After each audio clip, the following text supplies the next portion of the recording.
Hello everyone, Thomas Fleming here. I think I'm going to start this video here down at the river and then I'll finish it back at the campsite. Are you ever in your house or apartment in the middle of the night, and work probably better in a house for this story, and have the power go out? And you're not sure. You go out and you look outside and you still see the street lights on, and all the other houses have porch lights, so it's probably you. Now the light's out, you scramble around, you find a flashlight, and then you hand it to somebody and says, "Follow me."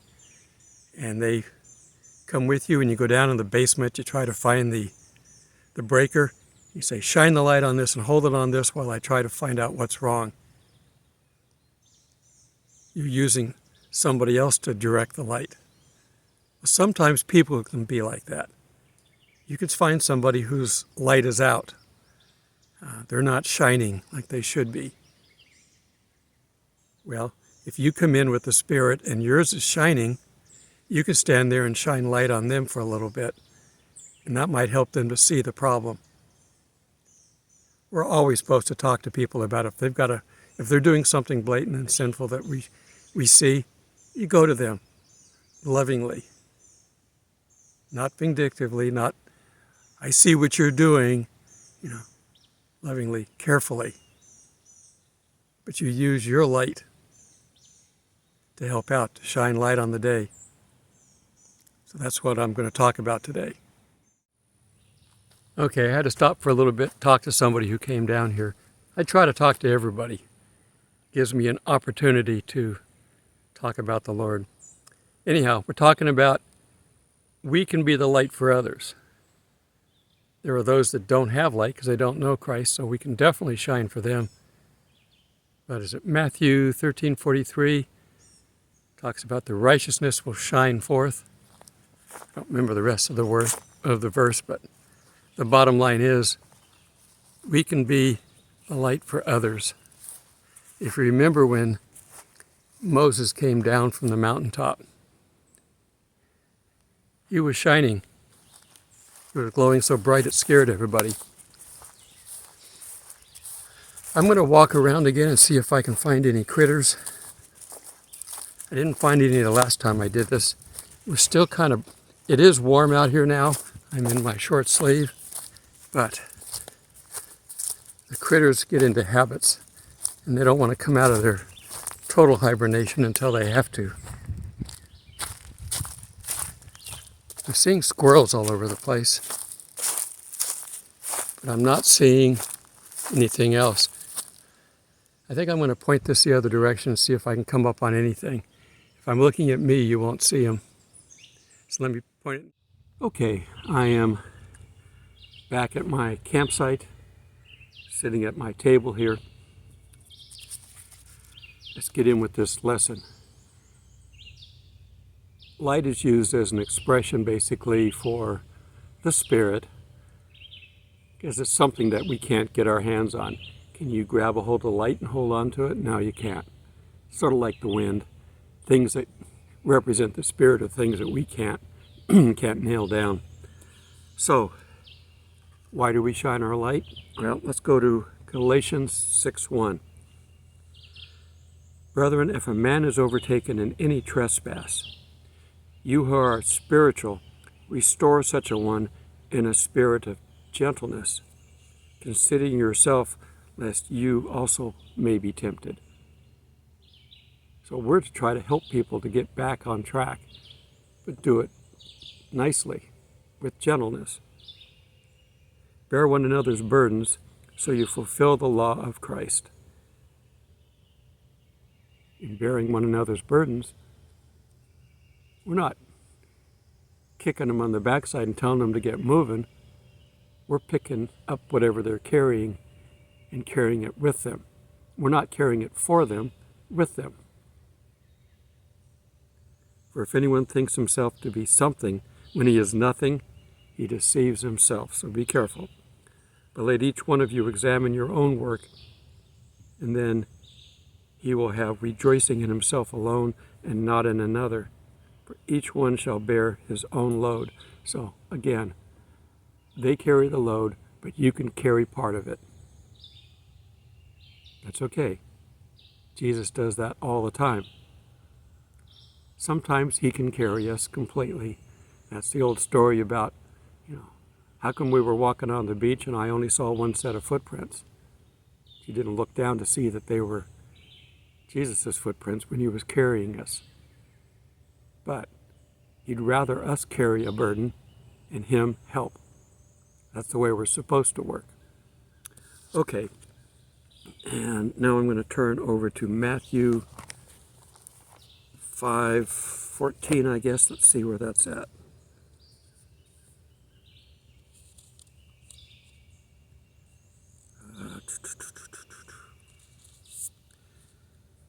You are the light of the world. A city that is set on a hill cannot be hidden. You want to help people? You've got to shine. Nor they that light a lamp and put it, nor do they light a lamp and put it under a basket, but on a lampstand. You've got the Spirit in you. Don't hide it. It can help people.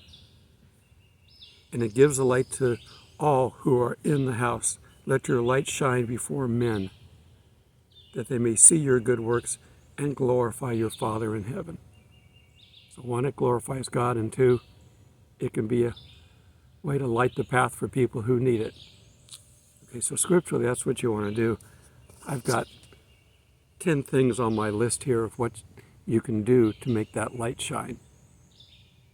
First off, you've got to have a pleasant countenance. You're not going to be able to come up to somebody if you're snarling mean and get their support, get their attention, other than maybe running from you.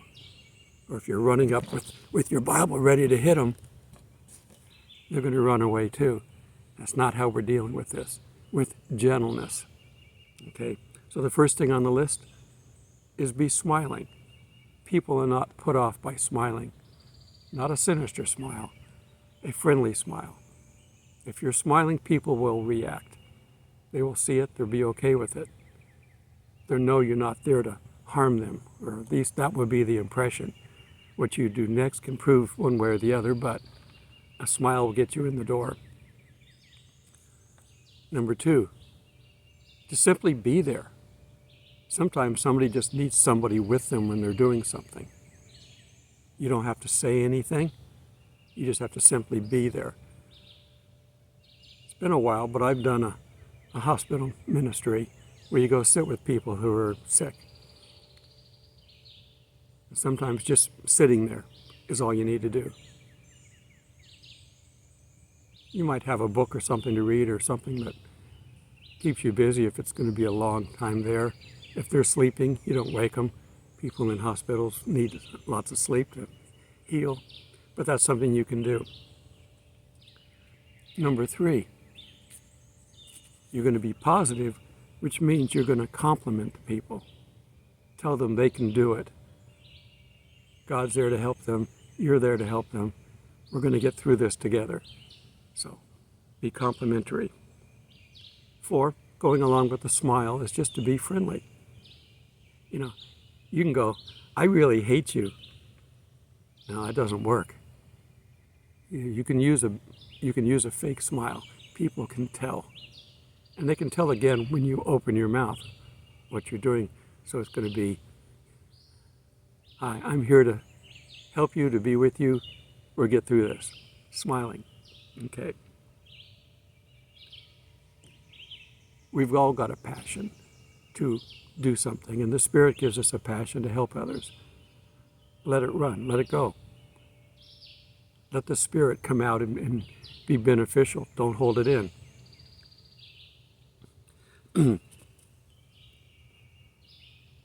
We give of our time, but maybe you got to give of finances.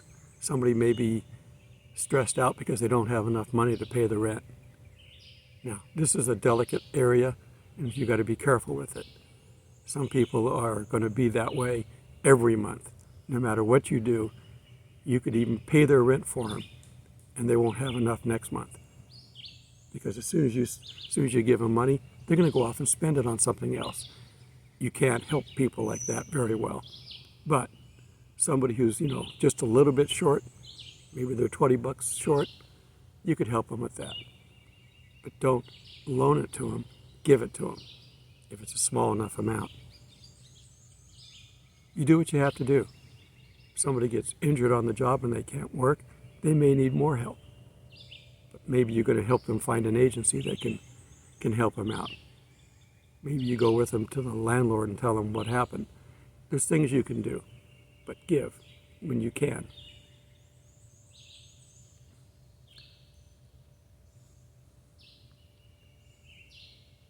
Be optimistic.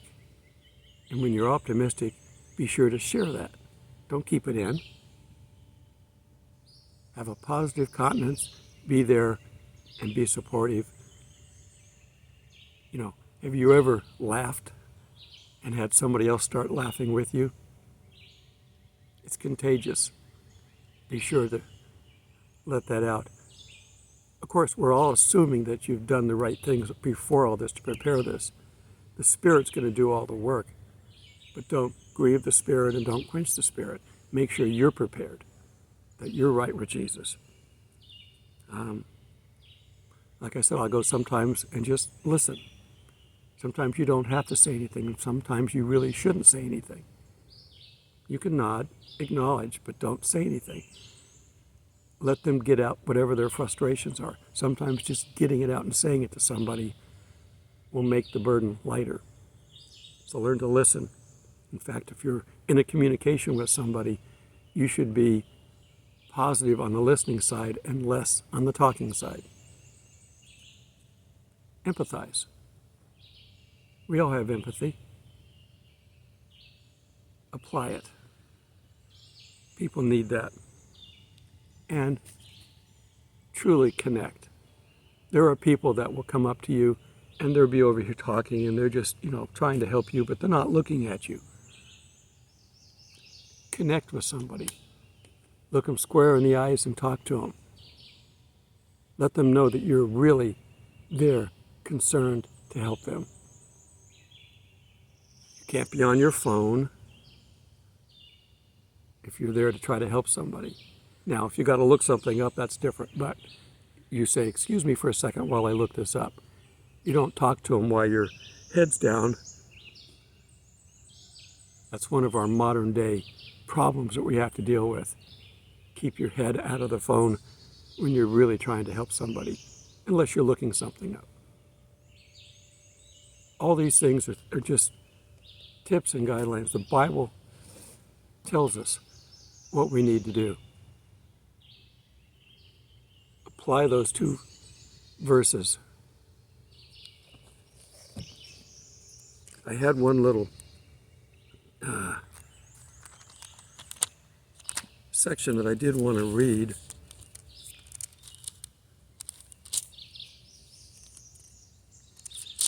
Okay, there it is.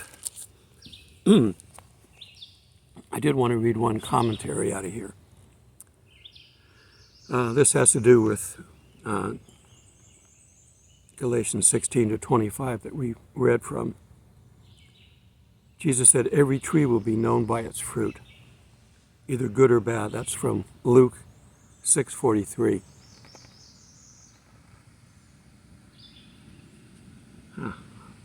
Someone's driving down to the river to get out in their boats.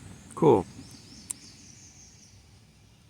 People's actions and attitudes reveal what lies within their hearts. So be sincere. The Spirit's work within the believer is to transform us towards Christ's likeness by producing fruit characteristics of His personality. We have the fruits of the Spirit, which is in 5:22. Go up and look at those. When we walk in the Spirit, follow Him, submit to His influence, obey Him, our lives produce. And here are these fruits: love, joy, peace, long-suffering or patience, kindness, goodness, faithfulness, gentleness, and self-control. If we all apply all those, people will be more likely to listen and want to be around us. Nobody wants to be around a sourpuss. Spiritually speaking, you need to be the life of the party. Spiritually speaking. So you got to ignore and resist. Ignoring and resisting God, the Spirit's leadership produces the opposite kinds of actions and attitudes, such as contentiousness, jealousness, outbursts of wrath, selfish ambitions, dissensions. Paul's imperative to walk in the Spirit suggests a choice by the believer to submit to the control of the Holy Spirit. That's the key. If you're submissive to the Spirit can work. Like I said, you don't grieve, you don't quench the Spirit. So you don't even start this until you've set yourself right with God. Your morning prayer should be your beginning of the day, every day. All right. As times get tough, people are going to need more and more support, hand-holding, so to speak. Yeah, they may need food, but take every opportunity. If you're going to hand food out to people, people go downtown sometimes and hand out food to the homeless. Take that time to witness as well. Years ago, I used to do some work. When I was in the Navy, I'd go downtown to the Y and a couple of other places. There were servicemen centers, so to speak, down there. They weren't official. They were religious centers. And you go in and they would give you a meal. But while you were eating, they would preach to you. You'd hear the gospel while you're eating. So that was their way, their bait to get you in, and then they would talk. And I didn't talk back then because I was too shy, but I would listen and watch and observe. And I'm noticing the people. The people would feel better while they were inside. And then they go outside, they'd have their stories, but they'd come on a regular basis. Find some kind of an outreach. You don't have to have any particular one. You don't have to go downtown and talk to the homeless. You don't have to go to a hospital.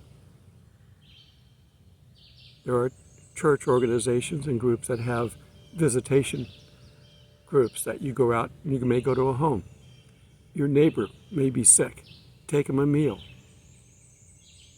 Again, take every opportunity to witness. You don't have to read the entire Bible to somebody when you give them a piece of bread. One scripture. You don't even have to say in Matthew 5, you could just, we're supposed to bear one another's burdens, and just say stuff like that. There, remember, just find a way to be helpful for God, useful in this world while we're still here. Everybody can do this. There is no excuse. Now, I know there's people that are housebound because they can't get out. Find some way. Ask God to show you how you can help. Maybe it's just simply, tell somebody at church that you're homebound, send you an email with all the prayer requests that have come in, and pray for everybody on that list. That's a useful thing you can do. Bear one another's burdens. Now, I know this video may not get the views that I normally get. Your regulars that watch these stuff all the time, I'm not talking about you, but I'm talking about trying to reach the outside world. If I talk about Jesus and being Jesus-like and how to act, I don't seem to get the number of views that I get if I say, well, tomorrow might be the rapture, we got to get ready. Well, I know it's not, I don't know it's not tomorrow, but I'm not confident it's tomorrow. But, clickbait, I don't like doing that. So I will continue to post these because it's important that we learn to apply what God has given us. And if I don't get the views, I don't get the views. But pray for me and this channel, and pray that people will find these videos that need them. Seems like every day we're losing a spiritual leader. We just lost Charles Stanley, and we've lost some other ones recently. Not as big, but other ones. So maybe some of us have to pick up the slack. We don't know how long we're going to be here in a normal earthly way, and we don't know how long we're going to be here in a spiritual way with the rapture. Just keep busy. Find something to do. Store your treasures in heaven, not down here.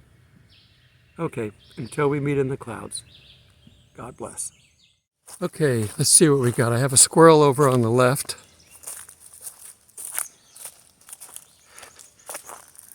They're good at hiding. I'm seeing, there's a squirrel.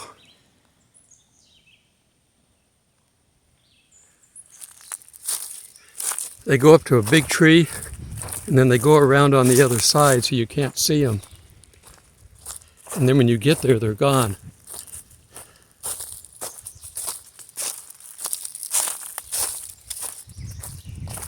I'm seeing, look at how the ground is turned over here. An armadillo was scraping the ground for grubs and worms and other bugs. Okay, so the armadillos are beginning to show up, but they do this at night. I had one outside my tent last night about 2 a.m. I know what they are now, so they don't bother me, but eventually they'll come out during the daylight, and I'll be able to catch them along the road. Some people on the hiking trail yesterday said they saw deer. There's deer all over the park, but they just kind of stay away from people.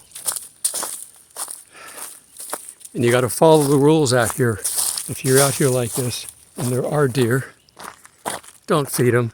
Don't feed the birds, don't feed the squirrels. You don't want them to know that they can come to man and get food. That's bad.